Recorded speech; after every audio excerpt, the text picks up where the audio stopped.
The last 7 days has been the worst week in Australian property market over the course of 2026. Net that out, that's negative 2.5% a month. That is significant. That is in free fall. That is falling like a rock. If your property market's in free fall and you don't have a reason to sell, you shouldn't be selling. Everyone's trying to predict how far are these house prices going to fall, and they're using the wrong data sets. They're not using any data to back it up other than just gut feel. Where we can qualify exactly how far these markets need to fall, when it hits that ceiling, house prices fall. And that has been consistent throughout. History repeats itself. The median house price is dropping by 0.3% a week. Stats don't lie.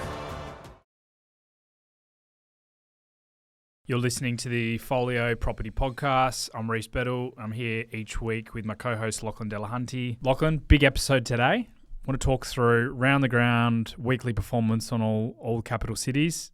One of the biggest weeks we've probably seen all year from a price movement perspective. I want to touch through historical medium house and unit trends, also looking at the affordability index to understand when a market tops out. Yeah, exactly, Reece. And love this episode because we're going to go back and look at historical data to give an idea or a forecast of where we see the Australian property landscape, moving forward. So really good. The affordability index carries a lot of weight when we look at markets and how they move and their performance. So we're going to dive into that. Also, on the ground, we want to hear more from agents. So if you are interested in featuring on our podcast on a weekly basis, we speak to agents every week. We're reaching out to those in your market that can give us high level what you saw over the last 7 days, so we can bring it to our listeners. And we want 3 in each market. So if you're in Sydney, Brisbane, Adelaide, Hobart or Darwin, I know we don't talk about it. We want to know what's happening in these markets. So please reach out. In the show notes, there's an email address to contact us, and that gives us and the listeners not only the evidence behind the data, what we're seeing, Reece, but that anecdotal, what is happening at home opens, that live data that is more qualitative than quantitative, and gives us the insights that we need to inform you as a listener. And the reason it's weekly, Reece, is because there's so much happening now. We can't report on a monthly set. We can't report on a quarterly set because it becomes irrelevant very, very quickly. So we need to know what's happening, on a rolling 7-day average. And the last 7 days has been the worst week in Australian property market over the course of 2026. So to say that the worst was behind us, I stand very corrected after I've seen the data today. And we'll talk through the reasons why to that. Good. I'm glad you addressed the elephant in the room straight away, Lachlan. Well, let's just talk a little bit about that. I copped some criticism, which very open to. I love the feedback. It's keeps us on our toes. In terms of stating that the worst is behind us, the intention behind that statement was the macro environment in which impacts property prices in terms of rate rise, policy changes, global political events. I firmly and still do believe the worst is behind us. I don't think we'll ever go through a period of time, a 3-month period, where you see three rate rises, the worst budget in history, and a war essentially break out from nowhere in the Middle East. So from that point of view, I'd be very surprised, and I will stand corrected, and I'll never say never. But I don't think we'll ever go through a period of such significance in terms of global macro policy change than what we've gone through in the first 2 quarters essentially, or the first half of 2026. So from that point of view, the worst is behind us. In terms of the free fall of the Australian property market, no, there's a lot to play out, and this week's data is really concerning, and I think there's some reasons as to why it's playing out, and that's our job, is to talk through it, Reece. Yeah, just to follow up on that as well, I think from a sentiment perspective, although the figures aren't going to be reflective, I'd like to get your opinion on why you think we've seen a drop this week as opposed to, a drop in prices as opposed to last week where it started to feel like it was going in the positive direction. Look, the sentiment is starting to change out there. We've seen that through the podcast, through our business, and like we've mentioned on the last couple of episodes, banks and lenders now starting to be a bit more proactive in the lending space as well. So I think from a macro perspective, you're completely right, but it's going to be watch this space in terms of property prices. So before I go through... And there's a lagging effect, and this is, if the rate rise that we had in March, it takes 6 months often to hit people's pockets. So we're still feeling the effects of the impacts of, the first of the 3 rate rises. So that does take a long time to come into effect. So you're not going to, sentiment can change today and overnight, even if we had got a rate cut last week, would I expect prices to rebound? No, it would take 3 to 4 months before you see that change in the data set that we're tracking today. Because if someone goes out today and buys a property on the good news story that was portrayed last week, well, by the time that's potentially purchased and then settled and then hit the data that we report on a weekly basis, then, you're 2 to 3 months down the track. So regardless, even if the best news stories hit headline media today, we wouldn't see the macro median house price improve for another 3 to 4 months. All right, let's kickstart with Sydney, because I believe that's where the comments was. I don't think you actually mentioned the whole market was the worst that's we're going to see. I think it was from memory a couple of weeks ago. It was Sydney that we were talking about. Now, Sydney for the week has dropped 0.48%, so nearly 0.5% in a week. Now, you compare that to the rolling 4-week average at 0.37, so it's well above. It's the worst week on record this year in terms of median house price movement. So negative, call it 0.5%, net that out, that's negative 2.5% a month. That is significant. That is in free fall. That is falling like a rock. Auction clearance rates, though, surprisingly a slight tick up from last week. This is preliminary, of course, but we've got to be consistent with the data that I've been reading out over the last 3 or 4 weeks. Last week it was at 50%. Auction clearance rates now at 53%. What do you make of that, even though you're seeing, I guess, a sharp decline in price growth for the week? It's, there's a few stories playing out here. If you look at the median house prices of the auction clearance rates, they're historically extremely low. So although auction clearance rates are going up in Sydney, and we can look at the same in Melbourne, and last week was the best performance at auctions for 11 weeks, right? So, and it's increased from there. So this is great for the market. This is positive news. However, the median house prices that are selling at auction is much lower. Sub $1 million is the median. So that means we're seeing more activity at the lower price points. So what's really hurting at the moment is the prestige markets in both Sydney and Melbourne, but specifically Sydney. The eastern suburbs are hurting because a lot of the activity that's actually trading at auction or before auction is in the lower price points. We're also seeing in terms of auctions scheduled and auctions reported, it is starting to trend downwards as well, I guess, over the last couple of weeks as well. So fewer properties, not crazy numbers here when I'm looking at them. So from an auctions reported perspective, last week it was at 384 for Sydney, 340 this week. Previously, 4 weeks ago, it was 409. So it is trending downwards. Has that got anything to do with the clearance rates? Less properties on there, more of a demand? Or am I reading supply too much and demand, into it? right? When there's less availability, typically you're going to see a higher rate.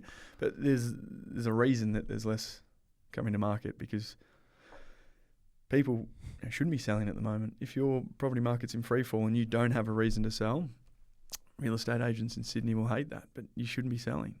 Same in Prestige Melbourne. If you don't have a reason to, unless you're upgrading, because it's a really good time to upgrade in those markets, you shouldn't be selling. So you will see less property sell in a falling market for obvious reasons. The one I want to talk about, Lachlan, is the mean Melbourne auction price here, and it's at $665,000. Now, just to give you context, Sydney's mean is at 1.23 mil, so less than half of what Sydney is selling for at the moment at auction. This is the mean, not the median, for those that are listening. Yes. Now, talk me through those figures. Why are we seeing that? That's below the median house price. Well below the median house price in Melbourne, which is just under 800K. So showing a lot of that activity is in those lower price points. Yeah, obviously, the mean is very different to the median, because obviously the mean is the average, so therefore not as impacted by outliers as significant as the median. So I like it as a measurement. But it is interesting, Reece, because that means there's a lot of properties transacting, at the entry price point. And it's no surprising, because you've got first-home buyers that have been out of the market but are participating. And investors, we know a lot of the investment activity comes in under the median house price, under that 800,000. But it goes against what, the glamorous auction environment's meant to sort of portray, right? You think of the block, and that's what everyone thinks of when they think auctions, that these really expensive character homes in places like, Elwood or Toorak. Toorak and those sorts of areas. So it just means there's a lot of activity, and sort of represents the data that we track. The sub $1 million price point in Melbourne is one of the hottest property markets in Australia. And people are like, well, that doesn't make any sense. It's falling. The median house price is dropping by 0.3% a week. Stats don't lie. We're seeing markets that have gone up by 10% in that price point over the last 12 months.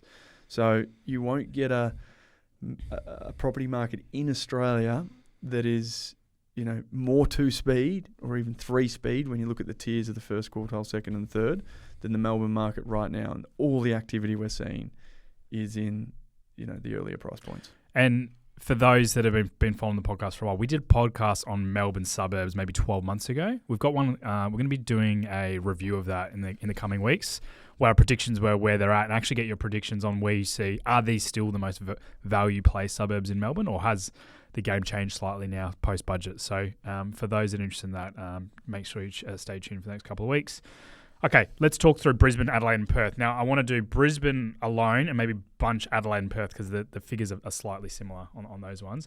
Brisbane, 0.33% drop this week, which is well above its... It's the biggest we've recorded, I think, this year, that the Brisbane market is finally, the wheels are falling off.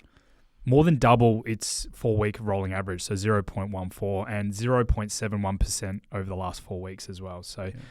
The interesting, and we're going to touch on this in a bit, but the interesting one about Brisbane is, although it's probably got a lack of supply still from some of the figures we've mentioned on the podcast previous. It is building more. And then when we did that supply podcast a month ago, Reece, when you look at the new construction occurring across Australia, Queensland is leading in terms of new build activity with house and land packages, but also now starting to lead the way in terms of that off-the-plan apartment space. So...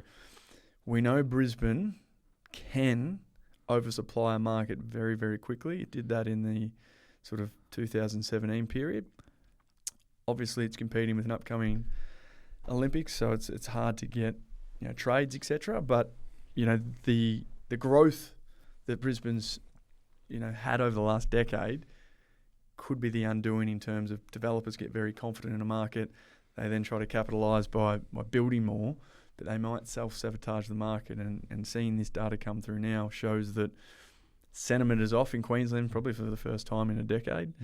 And that you net those figures out over a month, and you're talking about again similar to Melbourne, negative 1.5% decline, which is significant over a monthly period. The other one we will touch on as well is the Affordability Index, which is the median household income consumed by the median household mortgage. Brisbane's actually hit its ceiling. So what it did back in 2008, from memory, it's now exceeded that. So showing there from an affordability standpoint that people in Brisbane are now starting to feel the heat a little bit. Okay, let's touch on Adelaide and Perth because the results are very similar. So I thought we'll combine them together. Week movement, Adelaide 0.29% drop, which is 3 times what the 4-week average is. Perth 0.2%, which is definitely the biggest we've seen in Perth in maybe 4 or 5 years. At 0.09% from a rolling average, so double what we've seen there. So both markets over the last 4 weeks, just under 0.5% decline. But this week being a bit of a telltale sign where both markets have done either 2 or 3 times more a decline than what their 4-week average is. It's the worst week from a macro point of view across all markets that's taken place in 2026. And I think there's a reason behind that, Reece, and it's to do with obviously... the self-managed super fund coming to an absolute conclusion. So what I think might have propped up Adelaide, Brisbane and some of the Perth market, particularly at the lower price points, would have been people charging to the finish line to buy something before the regulation change around self-managed super funds. So that could have been the propping mechanism, and the data maybe suggests that. Again, we know Perth is still very protected in terms of its supply and demand imbalance. Adelaide, that figure there doesn't surprise me, as I've been talking for most of the year. Adelaide's been well above its affordability index for pretty much all of 2026. Perth's not there yet, so albeit people in Perth probably feel like it is expensive in comparison to your incomes in Perth. It isn't. You aren't at the ceiling, but you certainly are in Adelaide. So no surprise in Adelaide's decline in house prices was more significant than Perth. But broadly speaking, what a terrible week in real estate, Reece. That's that is the reality of where we are today. And I do think it has to do with the conclusion of the self-managed super fund. Lachlan, let's get up PropStack actually. So for those that aren't aware, give us a little bit of a breakdown on PropStack. But what I wanted to show, we track a lot of data sets at Follio from a macro perspective and a micro perspective. And I don't want to overload people with too much data because we'll lose the audience. We'll lose the audience if we don't explain it correctly. However, what I really want to do is just cover those markets we spoke about. We will touch on Darwin as well. So just for those that do ask us about Darwin, we don't get the weekly Cotality data come through, so we can't give you a weekly update on Darwin. However, we do have data sources that track it on a monthly basis, so I will touch on Darwin today as well.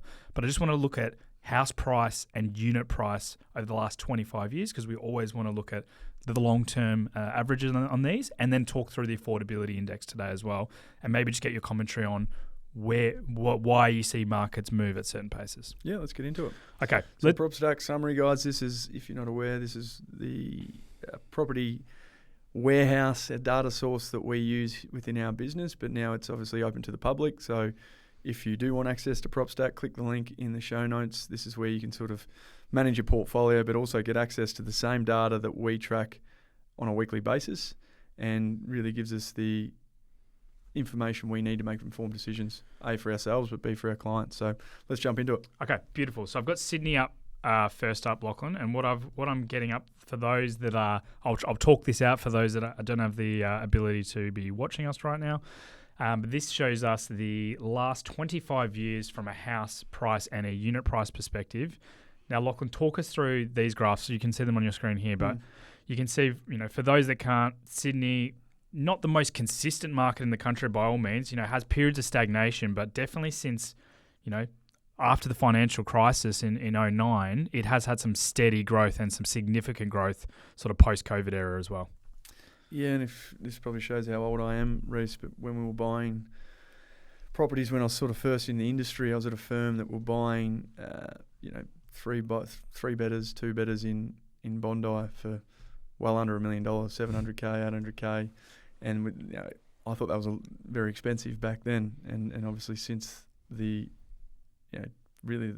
born of the 2010s, that market's gone on tremendous growth. We're talking, double-digit growth, compounding year after year since about 2008. So I guess what's interesting is that, that level of growth, particularly when you look from 2020, until more recently, call it the end of 2025, that level of growth you can see on the screen isn't sustainable. And there's a reason for that. So if you can overlay the affordability index here, Reece, if you can go to the affordability index for Sydney. Yep. What you'll see is that there is a limit to where Sydney becomes far too affordable for what the local market can afford. And what the affordability index tracks is the average wage consumed by the average mortgage. So Reece is playing around with the graph here, but the purple line there is the affordability index. And if you just remove the median house price there for me a sec, Reece, because there's a lot to take in. Yep. Get rid of the orange bars. Just leave the affordability index. So as you can see here, if you go back and click there on 2007, where did it peak at there, Reece? 53%. 53%. So if you go back for the last 25 years, when 53% of your average wage, if you live in Sydney, goes to your mortgage, historically, that is when the market caps out. And if you were to overlay the median house price there, again, sorry to do that to you, Reece, but what you're going to find is when it hits that ceiling, house prices fall. And that has been consistent throughout. So when it hit its previous ceiling back in 2007, what did you see in the median house price from 2007 to 2010? You saw a dip. So you saw the median house price decline. But what we know about history repeats itself. So if we go back to its historical ceiling, when it hits its ceiling, it comes off. The same's been true in this cycle. So arguably I called it too early, but early to mid 2025, you can see there, Sydney was well above its historical affordability index. Where is it reading there? 62% it got 60, yeah. Call it 62%. So almost 10% above its historical ceiling. So when we started this pod, Reece, I was out there calling that the Sydney market's overheated. And when we went over to Sydney in that market, I was pretty much laughed at. Like Sydney market doesn't go back in prices, it just continues to rise. But when it's when 63%, and everyone's like, oh, in Sydney there is no debt, everyone just buys with cash. Well, that's not true, because the figures tell us about a third of the properties are in fact under a mortgage. So that isn't completely true. So when we look at the data today and we start to see that the prices have come back and how far they can fall, well, the best way to determine this, what would it take for us to get below the historical affordability ceiling? And for that to occur, median house prices based on today's interest rates and today's incomes would have to fall by 12% to get back to its historical ceiling. And that's significant, and that's probably where we're on track to get to. That's why we're so pedantic when we look at the affordability index, because it tells a story. We can relate that to Melbourne too, if you like. What I want to do, just before we move on to Melbourne, just get your commentary on this. So looking at the units and houses? Looking at unit and houses here in Sydney, right? You can see they've kind of followed it. You know, for those that can't see this graph, it's kind of followed a nice linear graph together, where you know the gap between the house prices, medium house price, medium unit, is relatively similar. It's been within sort of 10 to 15%, pretty much until 2020. And you can see, obviously, houses going on that massive run. Units haven't really done that much, and the disparity between house price and unit, as it stands right now in 2026, has never been as great. And you know, without getting the actual figures out there, it looks like the gap is probably 2 to 3x where it's ever been before. Yeah, and that's why I do think nationally there's an opportunity with units, because we've got a situation where it's very difficult to bring on supply. We've spoken about that a lot, and the fact that there isn't, you know, construction industry struggling, particularly for larger complexes. It's more expensive than it's ever been to build units and apartments. And if you look at here, Reece, they're essentially the same price, you know, not too dissimilar to what they were almost a decade ago. So you've got a situation here where property prices are up, you know, 70% for houses, yet for units, you know, they're 5% up from where they were in 2016. So massive gap, and that's why there is I see an opportunity nationally. If you look at Sydney and Melbourne, the same in that unit market, because history tells us, Reece, when houses go up, so should units. Or there is a little bit of a lag effect, but the gap has never been so significant as it is today. Definitely one to watch. Now let's move on to Melbourne there as well from a house and unit perspective. Talk us through this graph, because it looks very different. For those that can't see, this looks very different to Sydney. So Sydney had some long periods of stagnation, whereas if you look at Melbourne, it's up until COVID, it was trending very nicely. Well, it's the most consistent market in the country and has been pretty much since the 1990s. Every year it gets 6 to 7% compounding growth right up until, essentially you can see it right here, 2019 is the period where the market sort of puts the handbrake on. Reasons for that, and this is where the opportunity is, Reece, is we know what happened to Melbourne. You've got a government there that really just didn't handle COVID too well, and there was mass migration out of Melbourne. But what is interesting, when you look at the long term, Melbourne is and has been the most consistent performing market in the country. So if you look at history and suggest that may repeat itself, then you look at this data set. Houses you're buying essentially at the same price that you were in 2018, 2019. They've actually gone backwards, as we know. But units, look, you track that unit activity, you're almost tracking that back to 2015, 2016 levels. You know, so again, the gap between houses and units in Melbourne is significant, not as dramatic as Sydney. But look at the correlation between house and units from, you know, right back in the early 2000s, right through to about 2016. Very consistent. It's almost a correlation of 1. So again, highlighting very similar points. But the difference between Sydney and Melbourne, if you go to the affordability index there for me, Reece. So when you look at Melbourne here, so this is the Melbourne versus Sydney affordability index. Melbourne's now well below its historical peak. So if you go back to 2006, 2007, Reece, that's when it peaked. And that was just before the GFC. So, you know, that's Sydney. If you go down to Melbourne, what's Melbourne there in the green? 43. So Melbourne's sitting there, its historical peak was at 43 just before the GFC. Once it's hit its peak, same, not too dissimilar to Melbourne, it's not immune. When it hits an affordability peak, we see a correction in house prices like we did in 2008, as you can see here. Difference is the Sydney historical peak was 53. For Melbourne, it was 43, so it does have a lower ceiling. Where we are at today, Melbourne's at 36%. So there's an opportunity, there's a runway there. And 20% difference, right? Differential. So previously at both its peaks, it was about a 10%. yeah, so now the gap. So if you look double. at Sydney, Sydney's still at 56%. Melbourne's at 36. Melbourne's at 36. And house prices are continued to fall. Wages are going up. House prices are falling. Interest rates will likely stay where they are, making that market significantly more affordable than it has been for, at least the last 5 years. But if you look historically, very affordable in comparison to its last ceiling, where clearly Sydney still, which will surprise a lot of people considering the market is contracting, it's still well above its long-term ceiling and will likely need to fall dramatically harder than Melbourne before there's a level of affordability. And that's what we can track. Everyone's trying to predict how far are these house prices going to fall. And they're using the wrong data sets. They're not using any data to back it up other than just gut feel, where we can qualify exactly how far these markets need to fall before they become affordable. Sydney, 12 to 13%. When you look at Melbourne, well, currently it is affordable. Why is it still going backwards? Well, sentiment. Sentiment is creating a story there that's still more negative than it is positive, particularly at the higher price points, and that's why you're seeing the median still come off. Yeah, and if you look at Melbourne, it is the most affordable market, so it's the lowest medium house price out of all the major capital cities in Australia, and it has the lowest affordability index as well. So most affordable from a affordability standpoint and also from a price perspective as well. Correct. Let's just quickly touch on Brisbane.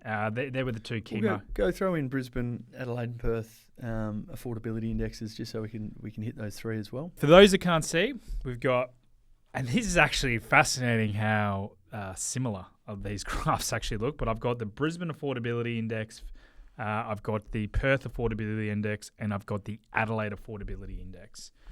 Now, talk us through that, Lachlan. Well, important to go back in history. Let's go through the three peaks. So historically, Perth affordability, as you can see here, Perth peaked at 46%. Yep. Perth peaked at 49%. Almost 50%. Brisbane peaked at 47%. And Adelaide peaked at 47% as well. All at that sort of pre-GFC period. So there's a bit of a story playing out here. Now where we are today, Reece. Now highlight where we are today.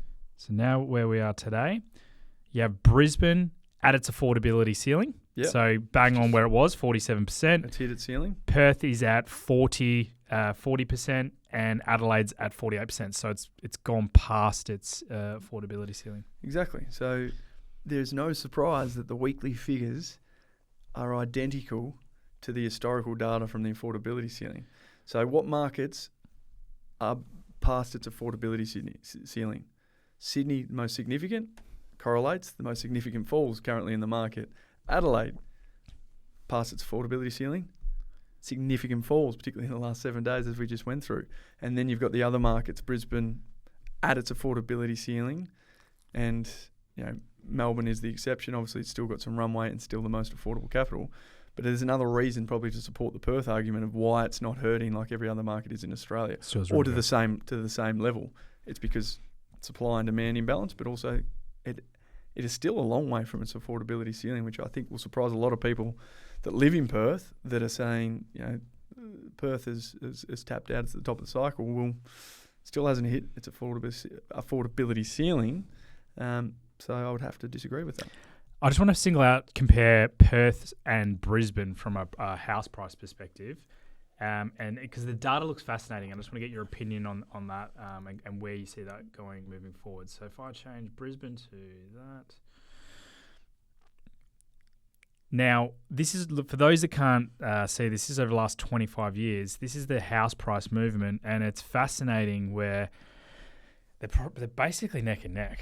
It is. They're basically neck and neck. Similar trajectory in terms of periods of stagnation.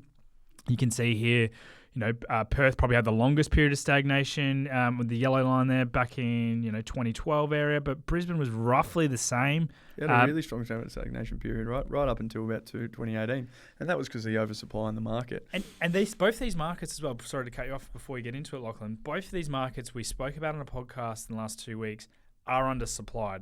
I think Perth is undersupplied about 32,000 homes, Brisbane about 16,000 homes. So similar, and comparing all the other markets, they were oversupplied. So the only two markets in Australia that are actually undersupplied, and a similar trajectory as well. any reason why you think these markets, and I'm throwing a big question out here, are following a similar trend? I know the only thing I'm thinking on the top of my head is both potentially mining states as well. Maybe that has a up and down from a jobs perspective. But why do you think these markets move very similar? And can you compare them, or are they uncomparable? That's a very big question, Reece. There's so much to unpack that one answer ain't going to get anywhere near what the detail this needs. Correlations can be drawn anywhere, right? I don't think necessarily that there's a overarching principle as to why Perth and Brisbane have performed at similar rates. You got to understand they are the little brother to our big cities, both of them, right? And that's Sydney and Melbourne. So when you look at cycles historically, when you're early in the cycle, so if you read into the 20-year cycle, so to speak, and you to qualify that, Melbourne and Sydney typically lead the charge early in any cycle, and the two little brothers, and if you want to call Adelaide a little sister in that equation, get left behind. And that is exactly what's taken place. If you look at the data from 2007 up to about 2017, that was the charge of both Melbourne and Sydney, and left everyone behind. You're looking at this right now, Perth, and if you threw Adelaide in this mix, put Adelaide in there as well. Can you throw that into the median house price? What you'll see is these markets did nothing pretty well from the GFC, that 2010 period, right through till essentially 2018. All three of those markets had a really long stagnation period, where overlay Sydney and Melbourne, sorry to throw a lot of data sets in there, once we throw there in, what you're going to see is they led the cycle. They led the charge. And then it gets to a point where those markets are so unaffordable, these other cities, so if you look at that, Melbourne and Sydney led the charge through that mid-2010 period, from 2012 to 2015. All the growth in Australia was coming from our two major capital cities, and that's in the orange and the grey there, where Adelaide and Brisbane and Perth did essentially nothing. Mm. Then it gets to the point where they're so unaffordable, Brisbane, Adelaide and Perth become extremely attractive. They've got very good jobs, they're high-paying wages, but from an affordability point of view, to rent and or to buy becomes affordable because people just can't afford to live in our two capital cities. So then back into the cycle, and if the start of the cycle was post GFC, so GFC hits, it resets the playing field, right? Those 3 years post GFC are really interesting times. There's not a lot of activity, and then you could argue that is the beginning of the cycle. And from that point in time, Sydney and Melbourne go on a charge. Plays out here. Perth, Adelaide and Brisbane do very little for about a decade. Then it gets to the point the affordability gap's so significant, all of a sudden, these other micro cities, albeit they're all well above 2 million people, become very attractive. Because, there's some lifestyle parameters, there's mining, there's lots of jobs, people migrate, they live in these cities. And then typically, history will tell us, there is a resetting event. So currently where we stand today, Reece, is resetting the playing field. It's not a GFC per se, but it's, large policy shift, a high interest rate environment. It's resetting the play. It's resetting the play. It is resetting the playing field. So what could the next cycle look like? If this resetting takes 12, 18 months, 2 years, I believe that it will be Melbourne leading the charge in the next cycle, and not too far behind will be Sydney, no doubt. Doesn't stay dormant for too long, but you may see less growth in Brisbane, Adelaide and Perth for the next decade in comparison to what you may see out of Melbourne and potentially Sydney. I want to just round it off with Darwin, a place we never talk about. We never talk about, and when we do, from a data perspective, we say why we're not massive fans of this from an investment standpoint. But let's look at it. We're going to talk to it, and we'll do a Tasmanian update at another episode, because I know people and in Tassie, Canberra too. Canberra had positive growth this week, by the way. Yep.